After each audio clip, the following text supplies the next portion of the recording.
Olá, meu nome é Mislene e o nosso grupo vai falar sobre a classe de praguicidas, organofosforados e carbamatos. Os organofosforados são derivados do ácido fosfórico e atuam na inibição da acetilcolinesterase de forma irreversível. E um exemplo deles é a parationa.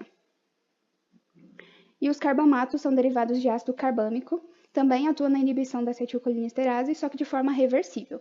E um exemplo deles é o carbofurano. Meu nome é Kathleen, eu fiquei responsável por apresentar onde são encontrados os organofosforados e os carbamatos e as aplicações deles no cotidiano. Os organofosforados podemos encontrar eles principalmente em praguicidas, como por exemplo, utilizados na agricultura de grãos, como milho, soja, para controle de pragas. Também vemos eles no controle doméstico, por exemplo, utilizado muito na saúde pública, como controle de vetores como a Aedes aegypti, portador da dengue, o mosquito que porta a dengue. Vemos também ele como uso veterinário, como antiparasitário, ação antiparasitária, e um exemplo disso é o medicamento melationa.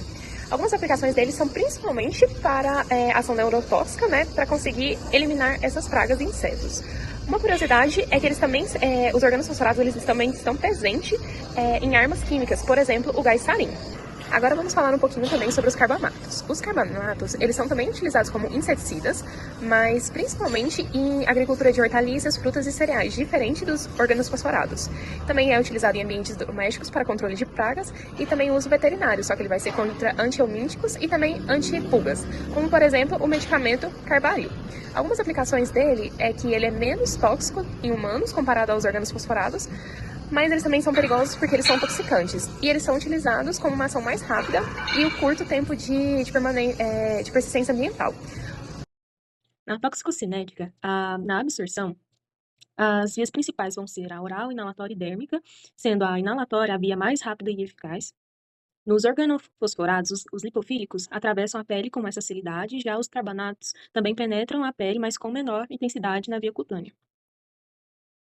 Na distribuição, ambos se distribuem amplamente, sendo no fígado, rim, cérebro e gordura. Os organofosforados lipofílicos, eles vão se acumular no tecido adiposo com efeito mais prolongado. Já os carbanatos, eles vão se distribuir e ser eliminados mais rapidamente. Ainda na toxicocinética, no metabolismo, o local principal vai ser o fígado, e os organofosforados, eles precisam ser ativados por enzimas, por exemplo, o citocromo P450. Eles formam metabólitos tóxicos, e os carbanatos já ativos, eles vão sofrer uma hidrólise rápida e vão ficar com menos tempo no organismo. Já na excreção, a principal é a urina, e os organofosforados, a eliminação é lenta, especialmente os lipofílicos. Os carbanatos são excretados rapidamente em até 72 horas. E logo abaixo, vamos ter um quadro com as principais diferenças que é importante serem lembradas, A necessidade de ativação, persistência no corpo, a gravidade do quadro, todos se encaixando dentro do organofosforados e dos carbanatos. A toxicodinâmica dos organofosforados e dos carbamatos. Ambos fazem a inibição da acetilcolinesterase, que é o que impede a degradação da acetilcolina nas sinapses colinérgicas. E esse processo leva a um acúmulo excessivo de acetilcolina, que também é o que causa uma hiperestimulação nos receptores colinérgicos. E o que diferencia os organofosforados dos carbamatos são que os organofosforados contêm fosfato na sua estrutura e que possuem, na maioria das vezes, uma ligação irreversível, que é o que faz prolongar os efeitos. E já os carbamatos, eles têm uma ligação reversível, uma recuperação mais rápida da enzima, e também um efeito mais transitório, que é o desaparecimento dos efeitos, pode ser em poucas horas ou dias. E os organofosforados fazem a ligação por meio de fosforilação, que é uma ligação ao sítio aniônico, e os carbamatos por meio da carbanilação, que é uma ligação aos dois sítios ativos da enzima. Classificação por organofosforados e carbamatos, os sinais e sintomas observados são divididos em fase aguda e fase tardia. Na fase aguda, os sintomas eles decorrem da ativação do sistema colinérgico por conta da ativação de receptores muscarínicos e nicotínicos. Os sintomas colinérgicos muscarínicos observados incluem a salivação, micção, defecação, vômitos, pupilas pontiformes, que é a miose, broncorreia e sibilos, bem como a bradicardia. Em casos em que o paciente está em um estado mais grave da intoxicação, pode ser também observado a hipotensão. Já os sintomas colinérgicos nicotínicos incluem midríase, taquicardia, fraqueza e fasciculações, além da sudorese e dor abdominal, sendo que a fraqueza e as fasciculações musculares são os sintomas mais comuns observados. Dentro dos sinais e sintomas da intoxicação, temos também a intoxicação tardia, que é após a fase aguda colinérgica, né? Alguns pacientes desenvolvem efeitos tárdios neurológicos que podem surgir dias ou semanas após a exposição. Podem causar incapacidade prolongada e existe acompanhamento específico. Dentro dos sinais e sintomas da intoxicação, temos a síndrome intermediária, que o início dela é de 24 a 96 horas após a exposição colinérgica aguda, né? Caracteriza-se por fraqueza muscular, especialmente nos músculos proximais, respiratórios e do pescoço, que podem levar à insuficiência respiratória.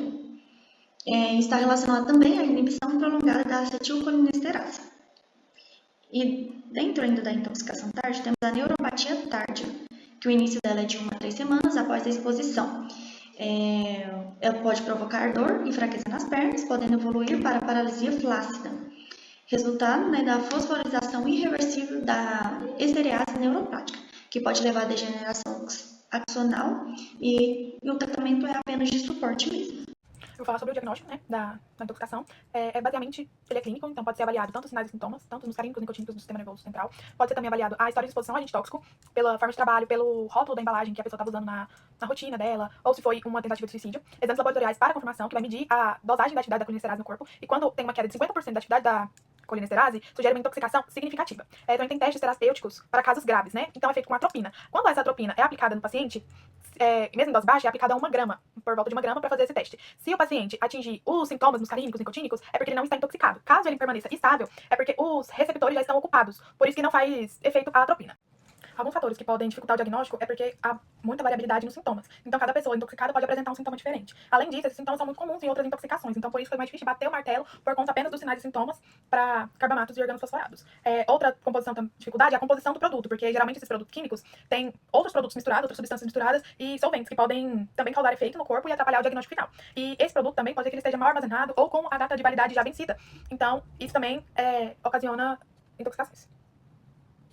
Também os fatores que atingem a atividade da acetilcolinesterase, porque ela é muito usada para o diagnóstico. Porém, ela pode estar inibida ou com atividade baixa, mesmo que a pessoa esteja intoxicada de verdade. Isso acontece em outras doenças e medicamentos também podem mexer com essa enzima. E aí tem alguns fatores que levam a ela aumentar ou ela diminuir, e por isso que não dá para bater o martelo, só o exame não basta. Então precisa entender o contexto que o paciente está passando no momento. Existem algumas síndromes que podem aparecer depois da intoxicação. A mais comum delas é a síndrome colinérgica aguda, que acontece logo após a intoxicação e a pessoa apresenta aqueles sintomas de salivação, pupilas contraídas, diarreia, bradicardia, temores, confusão mental. É o quadro mais clássico que aparece. Também tem a síndrome neurotóxica intermediária, que ela vai aparecer em até 4 dias depois da exposição, e ela pode dar uma fraqueza muito forte, especialmente nos músculos da face, no pescoço e na respiração do paciente. Ela não apresenta tremores e o tratamento do paciente é somente com suporte de UTI mesmo, só para manter ele estável. E nessa síndrome tem uma alta taxa de morte e a recuperação dela é muito lenta.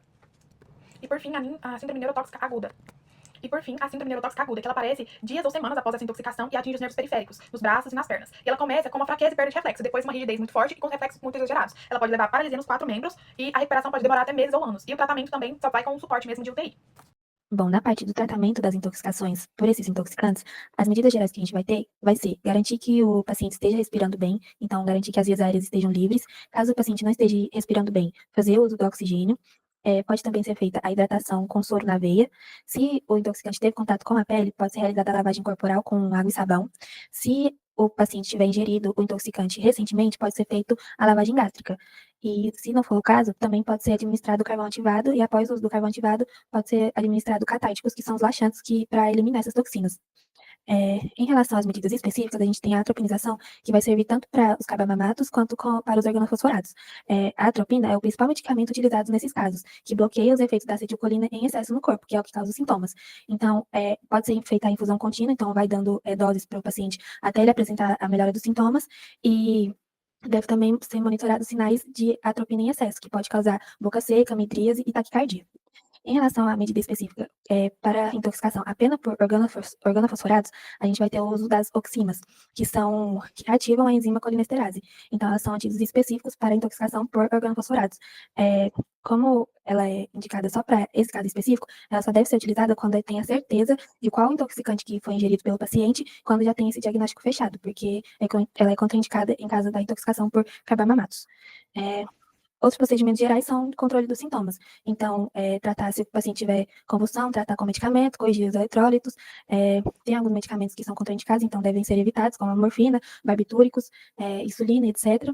E mesmo quando o paciente já tiver melhorado, deve ser feita a monitorização dele por pelo menos 72 horas, com monitoramento cardíaco, porque os sintomas podem voltar e o paciente pode piorar seu quadro. Então, ele deve ser monitorado por até 72 horas.